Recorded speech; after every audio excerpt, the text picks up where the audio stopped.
જૂનના રોજ સાંજના સમયમાં 8 વાગ્યાની આજુબાજુ અંજાર શહેરના વિસ્તારમાં એક માવી ડેવલપર્સ કરીને એક ઓફિસ આવેલી છે. એમના જે કર્મચારીઓ સાંજના સમયમાં જે એમના બેગ સાથે અને રોકડ રકમ સાથે કોઈ કામ અર્થે નીકળતા હતા, એટલે જ્યારે ઓફિસના બહાર નીચે ઉતર્યા અને પછી ગાડીમાં બેઠતા હતા ત્યારે એ બે કર્મચારીઓની સાથે જે છે સામે પાછળથી બે બાઇક ઉપર 4 માણસો આવે છે અને છરી બતાવીને જે છે એમને સાથે લૂંટનો બનાવ જે છે અંજામ આપે છે. એ જે બનાવનું જે અંજામ આપ્યું એમાં એ લોકો પાસે જે રોકડ રકમ હતી, જેમાં 40 લાખ જેટલી રોકડ રકમ અને અન્ય જે છે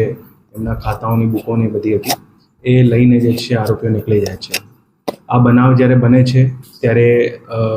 પોલીસને એની બનાવની જ્યારે જાણ પડે ત્યારે તાત્કાલિક પોલીસની અલગ અલગ ટીમો જે છે માનનીય રેન્જ આઈજીશ્રીના માર્ગદર્શન હેઠળ અને ડીવાયએસપી અંજારની અધ્યક્ષતામાં જે છે અલગ અલગ ટીમો બનાવવામાં આવેલ છે, જેમાં લોકલ પોલીસ સ્ટેશનના પીઆઈ અને એમના સ્ટાફ, એલસીબી, એસઓજી અને વિવિધ અલગ અલગ ટીમો જે છે એમાં કાર્યરત થાય છે. બનાવ જે છે એક ચકચારી બનાવ હતો અને તાત્કાલિક ડિટેક્ટ કરવાનો જે છે પોલીસ અલગ અલગ કામોમાં આમાં અલગ અલગ એંગલ્સમાં લાગી ગઈ હતી. એ જ દરમિયાન જે બે કર્મચારીઓ એમના માવી ડેવલપર્સની ઓફિસના જે હોય છે, જે બેગ લઈને નીચે ઉતરે,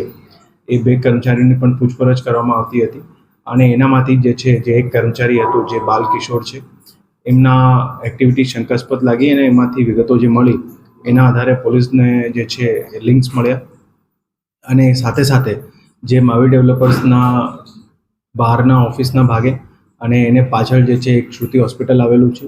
ત્યાંના ભાગે પણ જે સીસીટીવી ફૂટેજ જે છે પોલીસને બહુ કામે લાગ્યા અને એના અનુસંધાને જે છે પોલીસે આગળમાં લિંકના ઉપર વધતી ગઈ અને 24 કલાકની જે છે અંદરમાં જે છે પોલીસ દ્વારા આ ગુનાને ડિટેક્ટ કરવામાં આવ્યું છે અને એની સાથે સાથે જે 40 લાખની રોકડ રકમ જે લૂંટ થઈ હતી એ ટોટલ રકમ જે છે પોલીસ દ્વારા જે છે રિકવર કરવામાં આવી છે. આ જે બનાવ અંજામ થયું એમાં જે બાલકિશોર હતું, જે માવી ડેવલપર્સનું જે કર્મચારી હતું, એ એક મહિલાને ટીપ આપી કે આ રીતે ઓફિસમાં ડેલી જે છે સાંજના સમયમાં પૈસાની મૂવમેન્ટ થાય છે અને આ જે મહિલા હતી એ પછી બીજા અલગ અલગ જે બીજા બાલકિશોર જે એમાં આરોપીમાં જે છે એમને આ વસ્તુની જાણ કરી. એના આધારે બીજા જે 4 લોકો આ આખા બનાવમાં સાથે થયા, જે 4 લોકો બાઇક ઉપર આવીને આ લૂંટને અંજામ આપેલ હતું અને એની સાથે પછી જ્યારે લૂંટને અંજામ થયું એના પછી જે પૈસા જે છે જે વ્યક્તિએ જે આમાં રાખી હતા એ વ્યક્તિનો પણ જે છે આમાં આરોપીમાં લેવામાં આવેલ છે. આ રીતે ટોટલ આ બનાવમાં 9 આરોપી સંડોવાયેલા છે, જેમાં 3 જે છે બાલકિશોર છે, એક મહિલા છે અને બીજા જે આરોપી છે એ 5 આરોપી છે. એ રીતે કરીને ટોટલ 9 આરોપી છે. પોલીસ દ્વારા ત્યારે જે છે 7 આરોપીને પકડી પાડવામાં આવ્યા છે અને અત્યારે ઓલરેડી અરેસ્ટ કરવામાં આવ્યા છે. આગળમાં એ લોકોની રિમાન્ડની તજવીજ ચાલુ છે. બીજા જે 2 આરોપી છે એ પણ પોલીસ દ્વારા ટૂંક સમયમાં પકડી લેવામાં આવશે અને આમાં જે 2 આરોપી જે હતા, જે લોકો લૂંટ કરવામાં આવ્યા હતા, 4 પૈકી 2 એ લોકોનો જૂનો ગુનાહિત ઇતિહાસ પણ છે, જેમાં અંજાર, ગાંધીધામ, મુન્દ્રા એ અલગ અલગ પોલીસ સ્ટેશનોમાં એ લોકો વિરુદ્ધ જે છે ચીલ ઝડપ, મારામારી અને ચોરીના ગુનાઓ દાખલ થયેલા છે. આજે આખો બનાવ બન્યો એમાં પોલીસ દ્વારા તત્પરતા દેખાડવામાં આવી અને વગર કોઈ ટાઈમ આમાં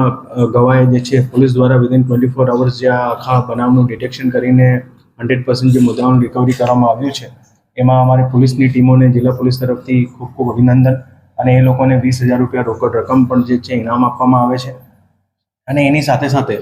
જે માવી ડેવલપર્સના કેમેરા જે પોલીસને કામે લાગ્યા અને શ્રુતિ હોસ્પિટલના જે રોડ સાઇડ વ્યૂના કેમેરા અને અત્યારે જે જિલ્લા પોલીસ દ્વારા જે સેફ ઈસ્ટ કચ્છ કેમ્પેન ચલાવવામાં આવી રહ્યું છે, ખાસ કરીને રોડ સાઇડ કેમેરા લગાડવા માટે, તો એ બંને જે છે સંસ્થાઓને પણ અને બંને ગ્રુપ્સને પણ જે છે પોલીસ દ્વારા પ્રશંસાપત્ર આપવામાં આવ્યું છે. અમારી લોકોને પણ અપીલ છે